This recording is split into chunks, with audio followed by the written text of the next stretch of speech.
نختار هي بس يديروا في صور هذا فهمت نسيبها تيكي ولا حاجه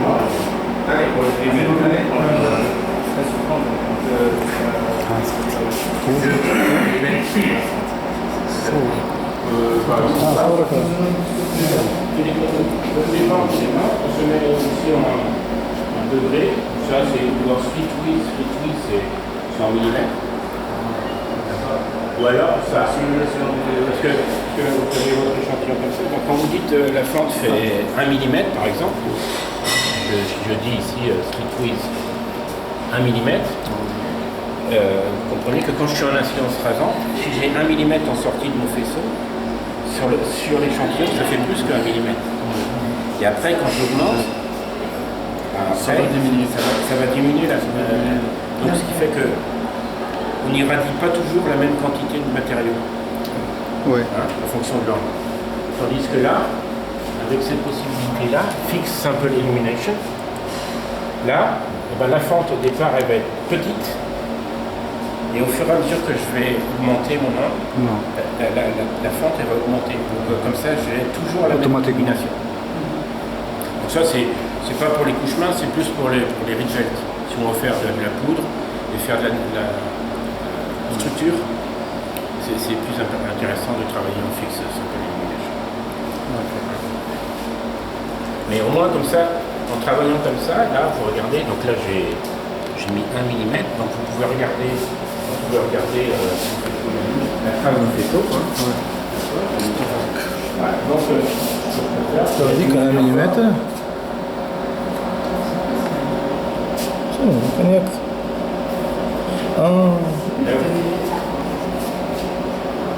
non mais ce que je bouge là, d'accord, ce que je bouge c'est ici. D'accord, donc le faisceau il est comme ça. Ici j'ai une fente. Ça fait 1 mm. Oui, 1 mm. Donc ça fait 1 mm ici, mais ici ça fait plus. Bien sûr. ماهوش تعمل لونج شديد الفالي جسم في الفond. D'accord. Donc là j'ai mis 0,5 mm. Voilà. Ouais, ça c'est la forme principale. D'accord. Donc voilà. الخزانة محلولة مش الخزانة سكرها الأخير. Si vous voulez, je fais un schéma.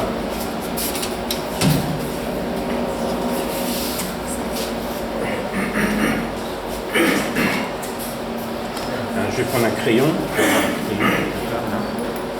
C'est écrit sur le sac. Vous pouvez utiliser le cahier. Comme vous voulez, ou alors là, vous ferez des photocopies après si vous voulez. Votre géométrie, c'est ça. Je ne dis pas de bêtises.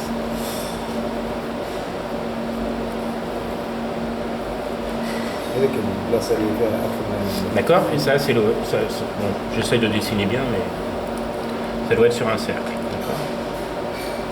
Voilà. Ça, c'est la source. Ça, c'est le détecteur. Et ça, c'est l'échantillon. Ok. Ici, j'ai mon angle θ, qui est l'angle de Bragg. Et ici, j'ai l'angle de θ. D'accord. Hein? Et comme ça, on vérifie la relation. D'accord. Hein? Lambda, c'est fixe. C'est l'appareil qui nous le donne. θ, c'est ce que je vais mesurer. Et D, c'est les distances réticulaires, c'est ce que je recherche. Donc quand je trace un diagramme intensité de θ, j'ai des pics de diffraction, donc reliés par un angle θ. Donc je vais avoir une liste d'angles θ, et donc ça va me donner une liste d'angles de distance réticulaire. Et la liste de mes distances réticulaires va me permettre de donner la symétrie de mon système. Si je suis un système cubique, hexagonal, rhombique, etc. Et après, ce qui est important, c'est de mesurer l'intensité de ce pic de diffraction, parce que l'intensité, elle est correspondante au facteur de structure, c'est-à-dire la composition du plan réticulaire. Si j'ai que du cuivre sur mon plan, ou si j'ai que du fer, je vais avoir une intensité différente. Donc, je pourrais expliquer ça sur tout à l'heure. Donc ce qui est important en diffraction, c'est de pouvoir mesurer les plans précisément, à la bonne position. Et après, bon, c'est déjà une première chose qui est bonne. Hein. Et après, donc ça permet d'avoir la symétrie du système, savoir si on y pue, s'il y a une seule phase, s'il y a plusieurs phases. C'est déjà une bonne chose. Et la troisième chose qu'il faut faire, c'est mesurer. Tout dépend de ce que l'on veut faire. Si on veut faire de la structure, ben, c'est important de mesurer correctement l'intensité. Et ça, c'est l'étape suivante. Si on veut faire de la structure. Pour les couches minces, il y a un autre problème en plus, c'est qu'on peut avoir des phénomènes d'orientation, phénomènes de texture. Et donc là, les intensités qu'on va mesurer, elles ne vont pas être correctes. Donc il va falloir faire d'autres mesures complémentaires pour essayer d'avoir l'intensité correctement. L'intensité, ça dépend de la quantité de champignons, en fait. Je dirais oui et non. En fait, ce qui nous intéresse, c'est le rapport d'intensité. Ouais. Il y a un pic qui est plus élevé, donc celui qui est plus élevé, on va dire qu'il est 100. Et voilà. C'est le rapport d'intensité qu'on a. Parce qu'après, on ajuste avec un facteur d'échelle. Mais plus on a d'échantillons, mieux c'est. C'est clair. Non, parce que si je mets un échantillon en 15 minutes, c'est pas la même chose que lorsque je mets à 2 heures. L'intensité, c'est pareil, non? Ça va être la même chose. Ouais. Avec l'intensité qui va être multipliée par 4, normalement. Si c'est une poudre qui est orientée de façon complètement aléatoire, c'est la même chose. Normalement. Normalement, mais bon. C'est sûr que si vous restez 2 heures, ben, les pics ils vont être mieux définis, il y aura moins de bruit. Voilà.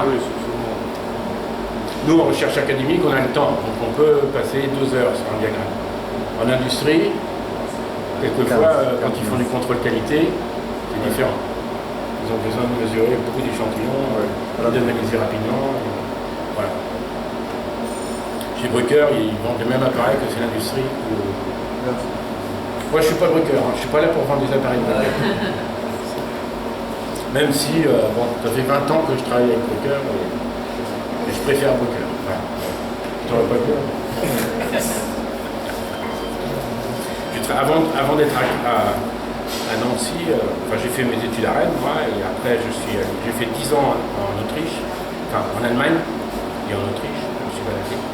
Et en Allemagne, j'étais juste à côté de l'usine Bruker. Donc quand j'ai acheté les diffractomètres, j'étais obligé d'acheter Bruker.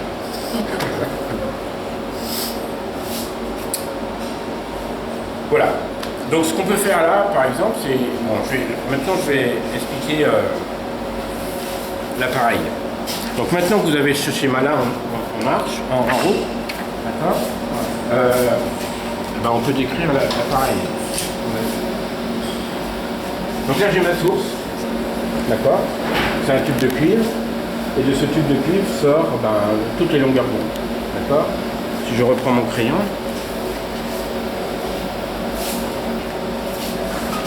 si vous regardez dans la littérature, ce qui sort d'un tube de cuivre, alors c'est en lambda ou en énergie, comme vous voulez, c'est la même chose, l'intensité. On va voir le faisceau. Le faisceau, il est comme ça.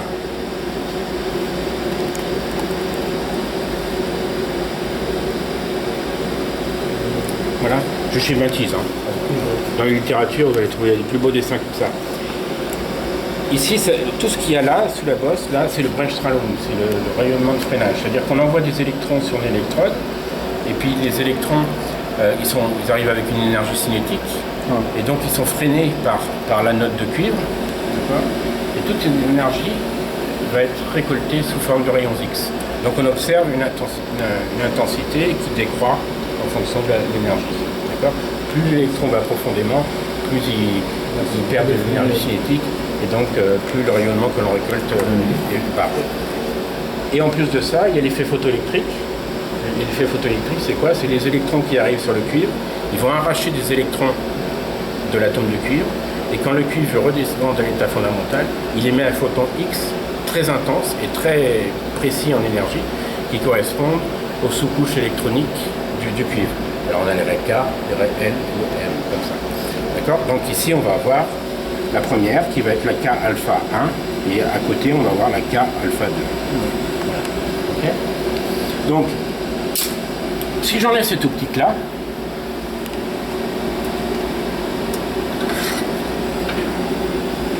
voilà, et que j'ouvre là, et ben je vais avoir tout ce rayonnement. Bien sûr, oui. D'accord? Alors c'est un intérêt. Parce que comme ça, si on a des échantillons qui diffractent pas beaucoup, bah là on va avoir plein de photons et on va réussir à avoir un peu de diffraction. C'est vraiment pour les échantillons qui diffractent pas beaucoup. Pour les échantillons qui diffractent bien et sur lesquels on veut faire de la structure, où on veut vraiment un diagramme bien résolu, eh ben on va mettre un optique ici qui va me permettre de discriminer plus ou moins l'énergie que je veux. D'accord? Si je veux du flux pour les couches minces, ben je vais prendre un miroir. Le miroir, qu'est-ce qu'il va me faire? Il va prendre le maximum de photons et il va me les envoyer sur l'échantillon. Si je veux faire de la structure, où je veux être précis en intensité et sur la position des pics, je vais prendre un monochromateur. Et là, le monochromateur, il va me prendre que la K alpha 1, c'est tout. Donc je vais perdre du flux, mais je vais gagner en résolution. Hein? Comme ça va me donner un diagramme. Voilà, donc en fonction de ce que vous voulez analyser, si c'est des poudres, si c'est des couches minces, il faut choisir quelle optique vous avez. Donc vous avez un avantage, c'est que vous avez un optique double, twin, c'est marqué, qui vous permet d'avoir des fentes variables, ici. D'accord? Donc d'augmenter la taille de votre faisceau, donc augmenter le nombre de photons, ou un miroir qui va justement limiter le nombre de photons et les concentrer sur les photons. D'accord? Donc ici vous avez une meilleure résolution, vous allez avoir un diagramme avec des pics plus fins, et ici vous allez avoir plus de photons, donc c'est plus pour des couches minces qui vont vous permettre de faire diffracter des choses qui ne diffractent pas très bien. D'accord? Voilà. Vous avez dit tout à l'heure qu'il y a, si vous avez des matériaux qui ne diffractent pas beaucoup, exemple, est-ce que c'est amorphe ou pourquoi ils ne diffractent pas? Ça peut être amorphe, ouais. Hein? Parce qu'ils sont amorphes. Ouais. C'est pas question de quantité, question de qu'il est amorphe. Ça peut être aussi une histoire de quantité. Si vous avez vraiment trop peu de matériaux, à ce moment-là, il faut passer plus de temps. Vous avez un autre avantage ici. Donc là, c'est bon, voilà. Donc c'est tout ce que. Donc ça je l'ai enlevé, mais bon, normalement, d'après ce que j'ai vu, vous n'avez pas besoin de l'enlever, vous, hein, parce que vous n'avez rien d'autre à la place. Hein? Bon, éventuellement, si vous avez besoin de l'enlever, je vous montre. Hein, c'est juste, on a dû vous expliquer. Il y a 2 rails. Il faut juste glisser sur les rails là, et ça rentre tout seul. Quoi. Et après, on baisse. Non. Ensuite, ici, vous avez ce qu'on appelle un porte-fente. Donc, quand vous utilisez ça, vous n'en avez pas besoin, puisqu'ici, vous augmentez ou vous diminuez votre fente. Mais si vous utilisez... Ouais, voilà. Et ici, vous avez d'autres types de fentes qui sont, cette fois, parallèles, enfin, dans l'autre sens, hein, perpendiculaires par rapport aux fentes là, qui vous permettent de diminuer déjà la taille du faisceau. Elle va être de cette taille-là, elle ne va pas être plus. Hein, vous avez vu tout à l'heure, quand j'ai illuminé, on avait plus grand que l'échantillon. Là, quand je vais mettre ça, ça va réduire la taille, déjà. Et l'autre avantage, c'est qu'ici, on a plein de fentes qui sont parallèles, qui vont faire en sorte que ça va limiter la divergence dans ce sens-là. D'accord? Donc ça va vous faire des pics plus fins. D'accord? Donc ce qui est intéressant pour bien connaître votre diffractomètre, c'est de faire une mesure comme ça, et après de faire une mesure avec ça. Et vous voyez la différence. Il n'y a pas besoin de discuter longtemps, vous allez tout de suite comprendre la différence. Voilà. Vous faites une fois sur le corindon qui est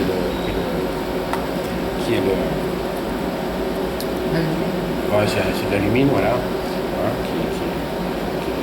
le standard que le broker utilise. Donc vous allez voir la différence. Et ça se place très facilement. Il y a un petit truc là.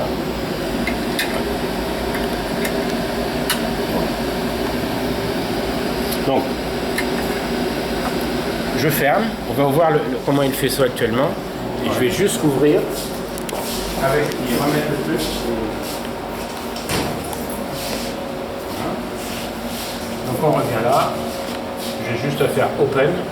Alors vérifiez qu'on est à 40-40. Hein, ça c'est le voltage et l'ampérage qui est sur le tube, enfin sur le générateur.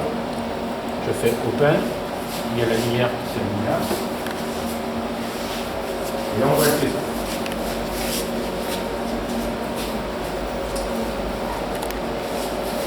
J'ouvre, donc comme c'est sécurisé, quand j'ouvre, il y a la lumière rouge qui s'éteint. Je mets ça.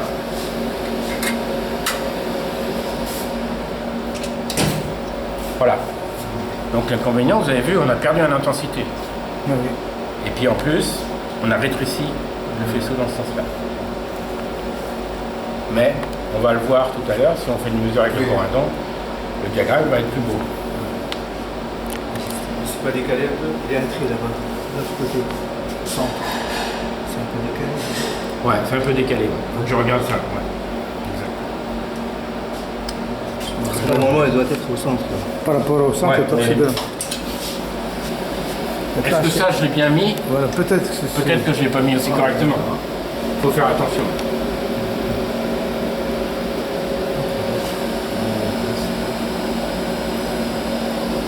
Ouais, je sais pas, il y a quelqu'un qui a mis des traits là. Non, il est un peu, non.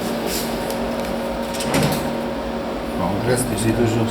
Donc ça veut dire que il faut faire attention. Il faut regarder. Il y a peut-être un réglage à faire.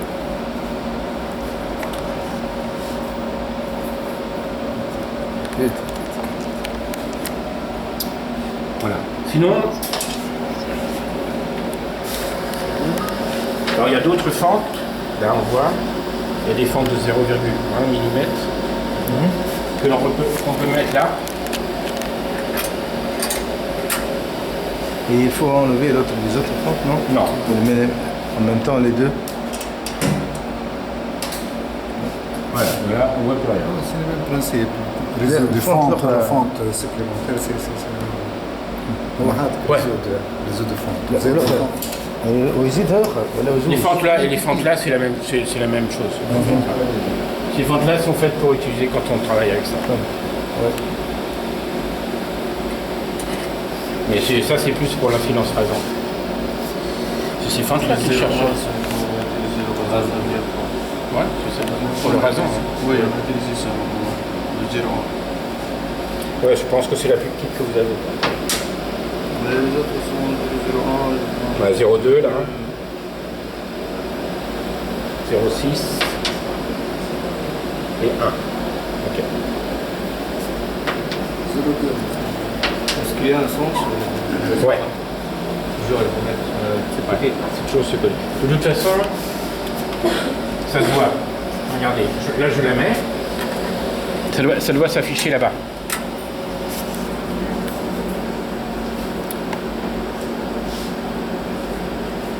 Normalement, il a dû s'afficher quelque part. Ah.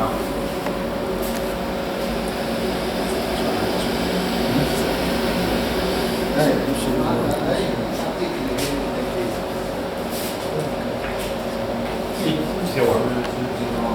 Regardez, quand je l'enlève, il disparaît. En fait, cet onglet-là, la machine, vous permet de voir la courbe du faisceau. Vous avez le tube, ensuite vous avez les fentes motorisées. Donc là, il n'y a rien. On a les axiales solaires, là. Regardez, si je l'enlève, ils vont disparaître. C'est ça. Ce qui me permet d'avoir des pics bien symétriques. Votre sortie échantillon, donc actuellement on a le position YZ, la pile YZ. Ensuite on a des fentes motorisées secondaires. On a un absorpteur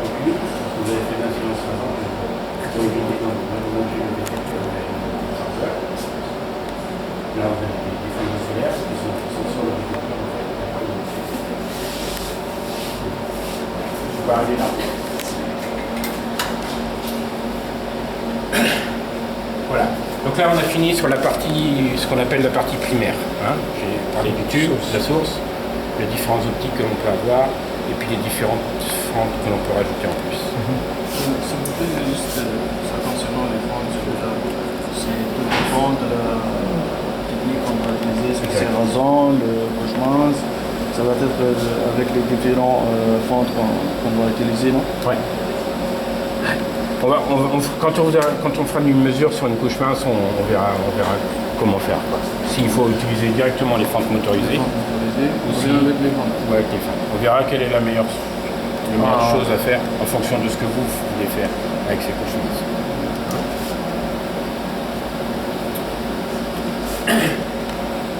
Voilà. Ensuite, en partie secondaire, d'accord. Donc vous avez d'abord un boîtier de fente ici. Alors, c'est un twin aussi, donc c'est très pratique. Alors vous regardez, ici vous avez des fentes motorisées, donc oui, ouais. Vos fentes motorisées. Donc là vous allez, en fonction de la trace que ça fait sur votre porte-échantillon, vous regardez. Hein. Si vous décidez de prendre 1 mm ici, vous pourrez prendre ici la même chose, 1 mm. Et dans ce cas-là, si je reprends mon dessin ici, je suis en ce qu'on appelle la géométrie Bragg-Brentano. D'accord? J'ai exactement la même hauteur. Enfin, il faut que je rajoute mes fentes ici, hein, en fait. Ici et ici. Hein. C'est les deux systèmes de fentes.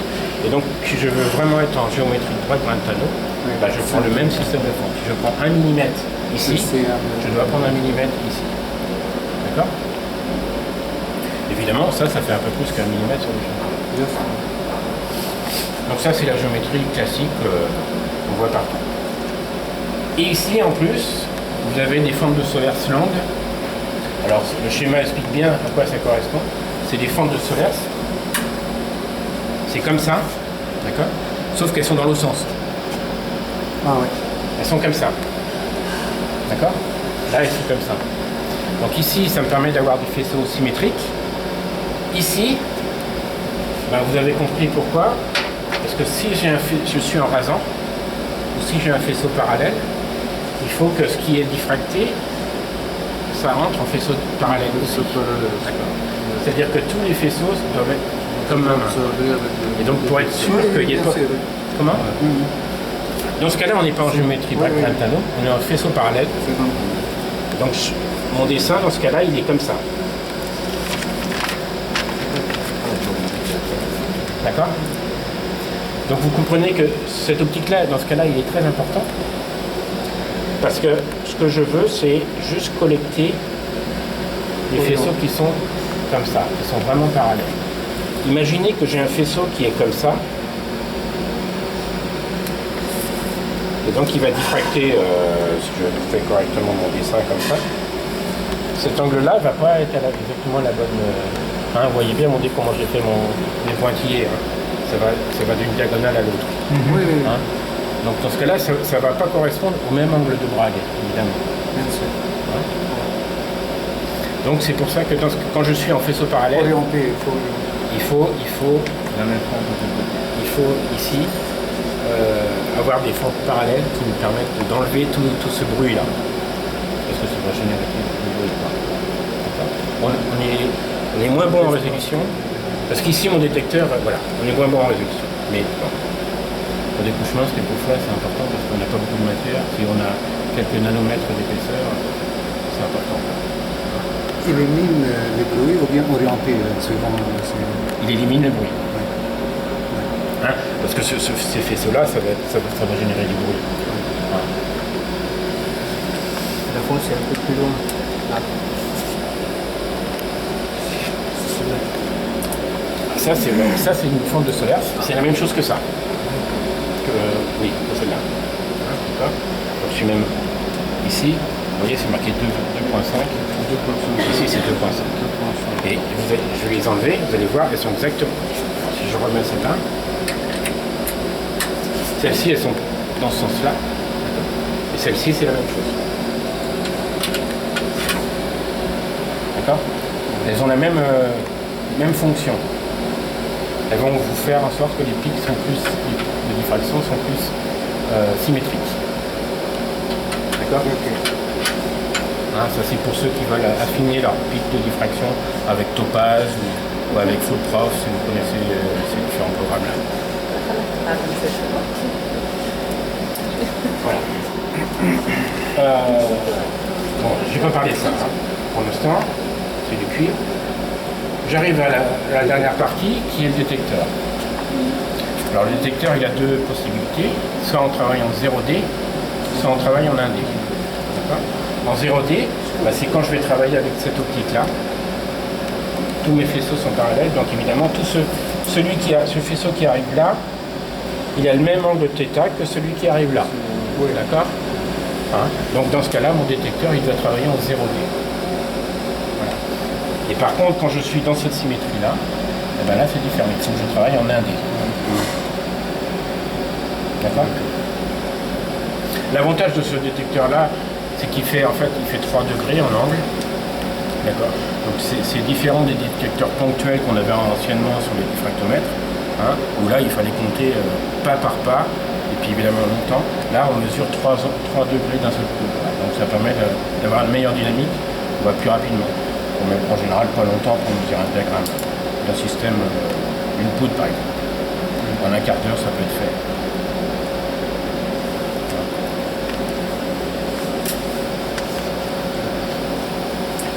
Je n'ai pas parlé de ça. Donc là, ici, on peut mettre. Vous avez cet appareil-là en plus, hein, qui est un spinner. Donc ça, c'est le spinner, c'est ce qu'on utilise en général. Voilà. Ça se place ici. Hein. Et là, ça tourne, évidemment. Ça peut tourner, ça. D'accord. Donc l'avantage, c'est que, vous voyez, le faisceau, c'est un rectangle. Hein. Donc en tournant, ça va permettre d'irradier une plus grande partie de l'échantillon. Donc d'avoir une meilleure statistique et encore d'avoir un diagramme mieux résolu. D'accord. C'est piloté? Ouais. C'est piloté, là il y a une prise derrière. Il doit y avoir une prise derrière. Donc ça c'est plus pour les poudres. D'accord. Et puis pour vos couches minces, vous avez ce qu'on appelle une platine XYZ, parce que pour les couches minces, il est très important de mettre l'échantillon exactement au centre du goniomètre. Pour les poses, c'est un peu moins important. C'est nécessaire, mais c'est moins important. Donc là, on a la platine XYZ. J'ai oublié le nom de cet appareil. Comment? Spinner. Ouais. Ouais, je sais même pas comment ça se traduit en français. Tournette. Ouais, c'est un Tournette.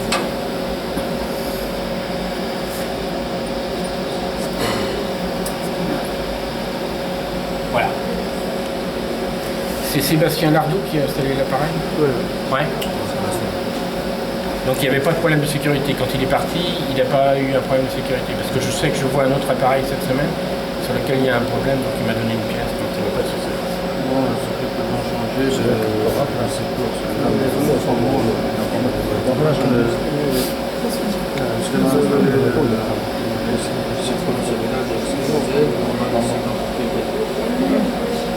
C'est quoi ça?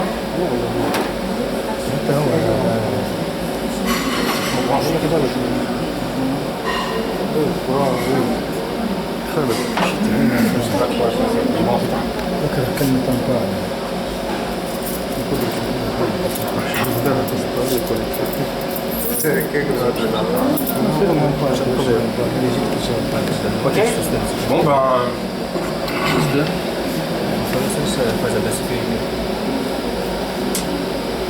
vous avez des questions? On a fait le tour de l'appareil là. On peut faire la même chose maintenant au niveau du soft. À quel niveau il y a... On peut parler de durée de vie de l'appareil? Comment? À quel niveau on peut parler de niveau de durée de vie de l'appareil? À quel niveau? Ici, au milieu, dans la sauce, dans le tube, dans le détecteur. Le tube c'est considéré comme un consommable. On doit prévoir combien Suivant l'ordre de... on lance l'achat dès maintenant ou Ça change. on attend une année?